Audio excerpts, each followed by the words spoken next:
Pessoal, vamos então falar agora da última parte da nossa aula de Renascimento. Finalmente, né?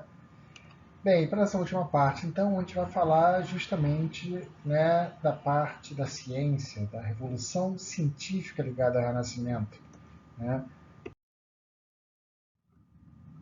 O pensamento científico ele vai, né, junto com a nova onda, né, renascentista de racionalismo, de valorização da natureza, tá, de pensamento antropocêntrico, de experimentalismo, tá, ele vai florescer, né, principalmente num período um pouquinho mais tardio do Renascimento. E um dos primeiros caras que aparecem nisso, uma pessoa muito importante, é esse bonitão aí da imagem, né? Um cara chamado Francis Bacon, né? O Bacon ele não é o único Bacon, tem um Roger Bacon também importante alguns séculos antes dele, né? Mas o Francis, né? Francis Bacon, ele é um filósofo. A gente tem que lembrar que nessa época a distinção cientista, filósofo, né, não era muito, né, separada. E esse cara é um dos primeiros que vai começar a delinear, né, esse campo de separação, tá? Porque ele vai, né, trazer com ele a ideia básica da ciência moderna, né, que acaba sendo um desses divisores entre filosofia e ciência, né, que é o método científico. Então, Francis Bacon é um cara que ele vai defender, vai falar bastante disso, de que o conhecimento, né, ele é fruto da observação e da experimentação, né, do que a gente chama de empirismo, você olhar através de dados empíricos observáveis, né, você chegar ao conhecimento. E ele então vai começar a defender isso, que o conhecimento ele vai ser, né, alcançado. Ele não está ainda se opondo à ideia de filosofia, nada disso, muito longe disso, né? É um cara que valoriza a razão. Mas o Francis Bacon ele está, na verdade, se opondo ao pensamento religioso como fonte de verdade. Ele é o cara que está falando que, não, na verdade você tem que observar a natureza, você tem que observar o mundo e você tem que realizar experiências controladas, mas experiências de forma a ver se aquilo vai se repetir, né? Então, vocês devem ter estudado com a Érica já o método científico, né, ou com outros professores, muitas vezes, tá? E o Francis Bacon é um cara importantíssimo nesse sentido. Então, aí, né, na segunda metade do século XVI, se a gente for pegar lá os artistas, esse movimento científico, essa revolução científica renascentista, ela é um período mais tardio do Renascimento, mas ele vem com essa distinção já, né, em que se defende que a verdade, né, a verdade está lá fora, né? Vocês não conhecem a referência do The X-Files, mas, né, seria um pouco isso. A verdade está lá fora porque ela está num lugar onde você consegue observá-la. Um pouco diferente desse outro carinha aqui, né, chamado René Descartes. Tá? O Descartes ele era um filósofo também, né, matemático, tá? Que fica conhecido pela famosa frase penso, logo existo. Né? Na hora de citar essa frase, vocês podem decorar em latim, né, que fica sempre mais bonito citar as coisas em latim, é o cogito ergo sum, o cogito de Descartes. Né? Cogito ergo sum, penso, logo existo, é a ideia, né, de que o conhecimento ele vem através da razão humana. Tá? Não é tanto uma questão da observação, a observação, os sentidos, né, podem estar enganados, mas a razão não. Então, se duvidarmos de tudo, né, o fato de estarmos pensando, de estarmos duvidando, ele é uma prova da nossa existência. Logo, cogito ergo sum. Né? Logo, penso, por isso eu existo. Né? Na matemática, ele também vai ter uma importância muito grande, né? A geometria analítica, o plano cartesiano, né? Descartes, cartesiano. Percebeu? Garoto. Né? E então, o discurso sobre o método, seu principal livro, aí de meados do século XVII, já, né, um pouquinho mais tardio, né, do que o Francis Bacon, ele vai defender esse raciocínio matemático, lógico, dedutivo, abstrato, né, como a principal forma de chegar à verdade, né, de chegar ao conhecimento. a indução, o raciocínio, o conhecimento. Então, esses dois caras vão meio que balizar né, essas vertentes de pensamento e de verdades, digamos assim, de se chegar ao conhecimento. Na onda deles, então, vão vir outros cientistas importantes, tá, do período desse pensamento científico. Um deles é um clérigo, na verdade, né, chamado Nicolau Copérnico. Tá? O Copérnico está nessa onda de pensamento, até um pouco cronologicamente anterior a essas ondas que a gente está falando, mas ele vem nessa onda de pensamento racional, típico do Renascimento. Né? E aí, já em meados, né, na verdade, a primeira metade, aí, digamos assim, do século XVI, né, ele estava lá no mosteiro dele, observando as estrelas, fazendo contas matemáticas, e vai chegar, né, à conclusão de que a teoria geocêntrica, que se tinha na época como, né, a grande verdade astrológica, né, astronômica, na verdade, perdão, né, não é astrologia, é astronomia, tem uma diferença muito importante aí, tá? Mas essa verdade astronômica, que até então se acreditava de que a Terra era o centro do universo e os planetas e estrelas giravam ao seu redor, na verdade ela estava errada. Né? Então, observando o movimento dos planetas e, né, das órbitas que eles traçavam, ele vai discordar da teoria ptolomaica, né, de Ptolomeu, né, do geocentrismo, e vai defender o heliocentrismo, que o Sol é o centro do sistema planetário. Né? Então, sua obra, né, da Revolução das Esferas Celestes, ele traça esse novo perfil. Né? Aqui na direita nós vemos, né, a ideia geocêntrica de Ptolomeu, em que a Terra está no centro, e depois viriam, né, a Lua, Mercúrio, Vênus, só depois viria o Sol, tá? Marte, Júpiter, Saturno, todos eles rodando ao redor do planeta Terra, e após todos eles o que se chamava na época de firmamento, né, onde ficavam as estrelas. Tá? Já no heliocentrismo do Copérnico, tá? Essa ideia é diferente. Né? No geocentrismo do Copérnico, a ideia é de que o Sol está no centro e os planetas, né, vão girando ao redor do Sol, sendo que a Lua é um satélite da Terra, então essa gira em torno da Terra. Né? Para a gente hoje faz muito sentido, né? Talvez não para os terraplanistas, eu não sei como eles se colocam nesse sentido, né? Se eles são heliocêntricos ou geocêntricos, mas é o modelo, né, que se comprova depois isso. O Copérnico chega a essa dedução observando as estrelas, os planetas no céu e faz conta. Né? Bem bacana. Dentro desse campo da astronomia também, tá, aparece aí, né, um carinha chamado Giordano Bruno. Giordano Bruno, tá, ele era um clérigo, tá, da cidade de Nola, tá, ele se chama também de Bruno de Nola. Tá. Ele era um cara que conhecia a teoria do Copérnico, tá, apoiava o Copérnico. Copérnico foi meio que afastado da igreja e tudo mais, mas sua obra se difundiu. Então ele teve contato com a teoria heliocêntrica, tá, e ele apoiava essa teoria, né, só que ele ia alguns passos a mais, né, baseados não na observação, mas na indução de pensamento, no raciocínio. Né. Para o Giordano Bruno, tá, o universo era infinito, não tinha centro, como o Copérnico afirmava que o Sol era o centro do universo. O Giordano Bruno, o universo não tinha centro, tá? Ele estava repleto de mundos, repleto de sóis, bem próximo ao que a gente conhece hoje. Tá?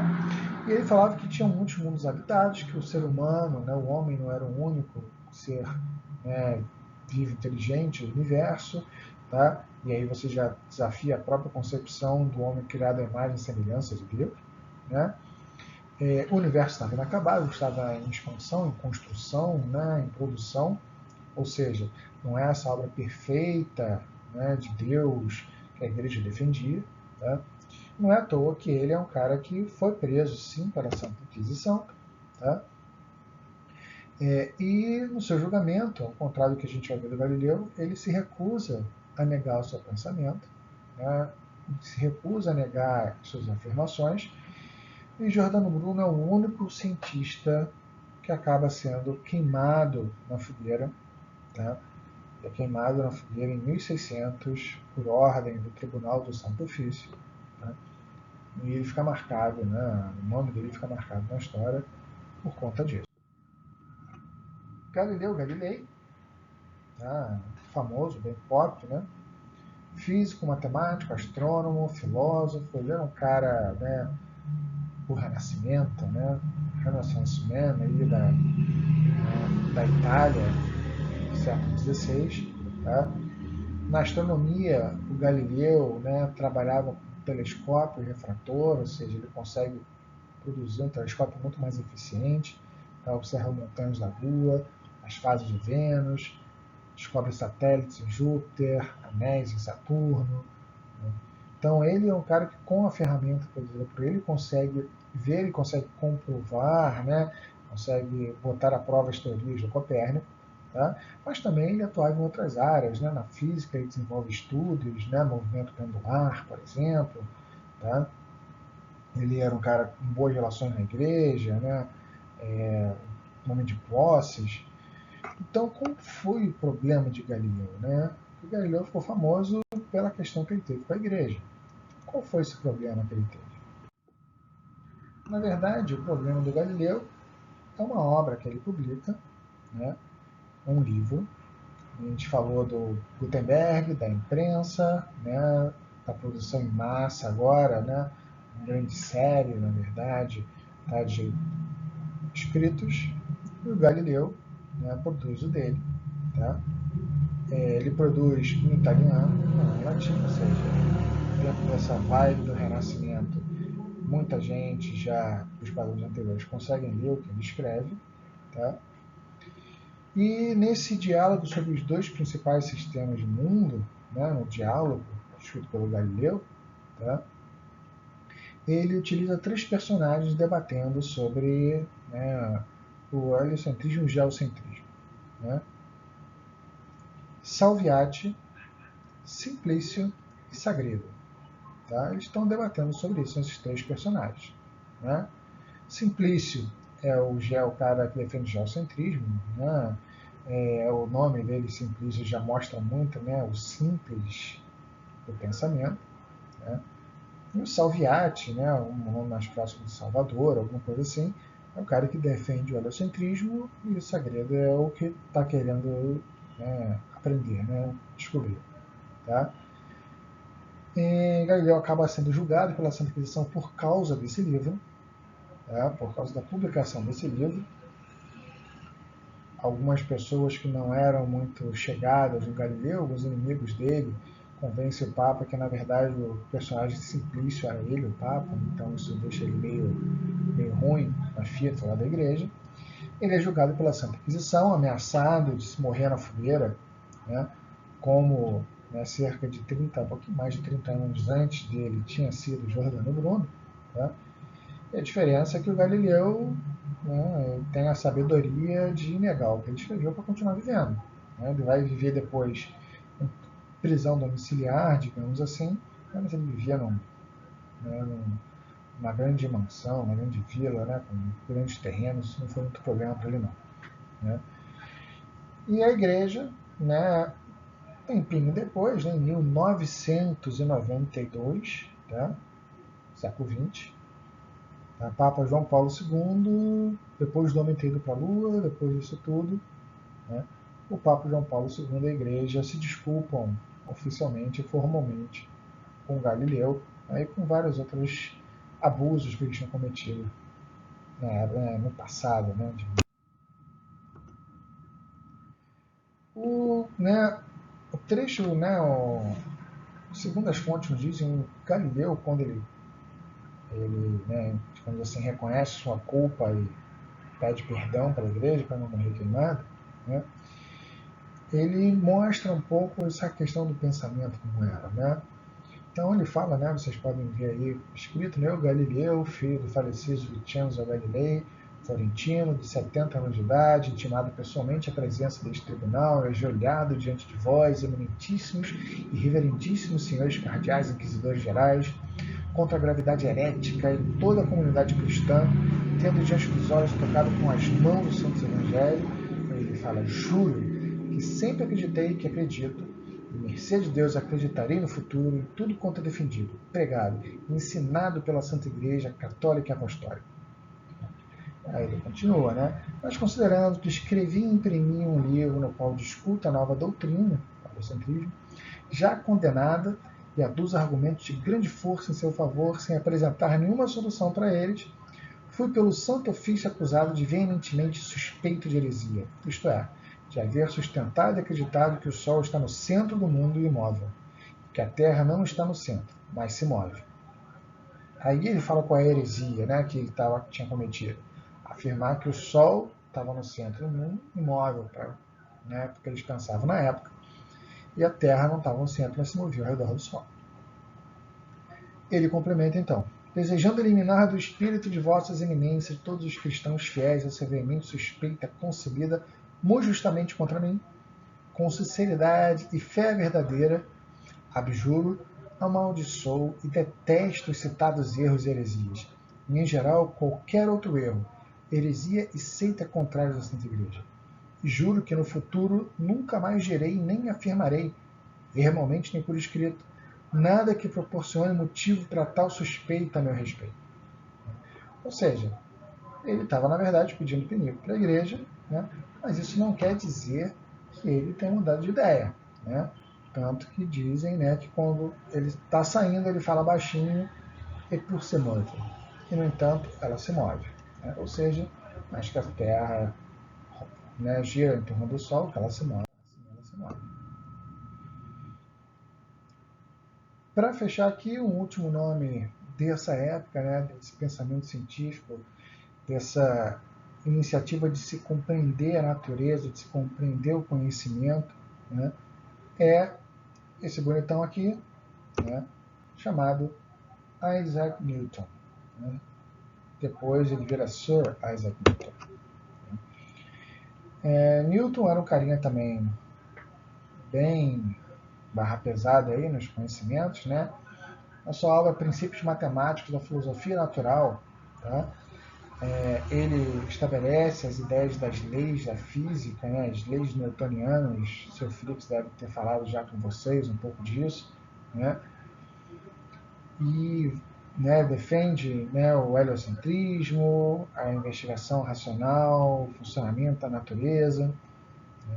Temos aí a famosa macieira, ali no lado direito da imagem, né, a famosa macieira do Jardim Botânico de Cambridge. Tá?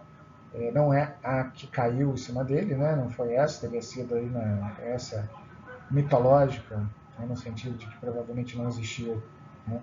Teria sido a sua propriedade, mas essa é plantada em sua homenagem, né? Uma referência, né, a Newton. Só um ponto interessante, pelo que dizem, nessa macieira nunca se colhem as maçãs. As maçãs sempre caem.